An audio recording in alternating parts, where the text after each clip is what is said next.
Je vais vous poser une question. Si vous répondez bien, je vous laisse. Vous pouvez répéter la question? Quelle étrange question. Je suis. La télé en question.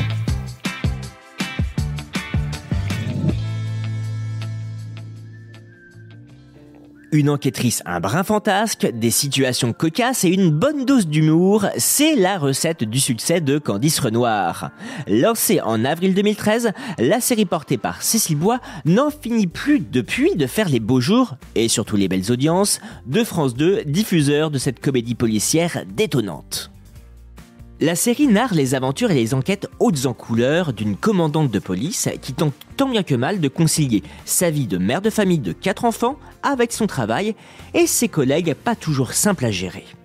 Aidée d'un flair imparable, elle parvient par une méthode bien à elle, un brin jusqu'au boutiste, à résoudre chacune des enquêtes auxquelles elle est confrontée, même les plus tarabiscotées.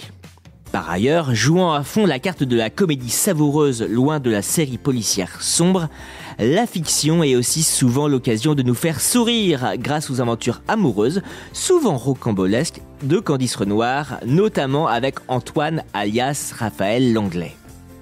Mais au fait, pourquoi l'héroïne de cette série plébiscitée des téléspectateurs s'appelle ainsi ? En réalité, lors de la création de la série, l'enquêtrice au tempérament de feu devait s'appeler Marianne Renoir. Mais le côté héroïne de la République ne collait pas trop avec l'aspect un chouïa borderline, on va dire, du personnage porté par la compagne du comédien Jean-Pierre Michael. Du coup, Robin Barato, co-créateur, et Caroline Lassa, productrice, ont cherché une autre solution et se sont même intéressés de près au nom d'une journaliste, Wendy Bouchard, mêlant à la fois classique et modernité. Mais ce sera finalement Solène Roy-Pagenot, la co-créatrice de la série décédée en 2023, qui tranchera et validera le nom de Candice Renoir, donnant, je cite, un prénom faussement sucré au personnage, allant bien avec son caractère inoffensif, en apparence seulement.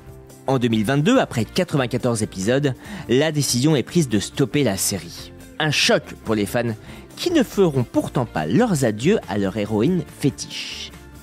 En effet, si la saison 11 ne verra jamais le jour, la fiction continue d'exister depuis, à travers des épisodes événementiels, à l'instar de celui dans lequel la policière sétoise part enquêter en Corse, ou encore celui durant lequel elle devient détective privée. Bref, Candice Renoir n'en finit pas de faire parler d'elle, et ce ne sont pas les téléspectateurs qui vont s'en plaindre. J'espère que cet épisode vous a plu. Si c'est le cas, abonnez-vous sur votre plateforme d'écoute préférée pour retrouver de nouveaux épisodes chaque semaine.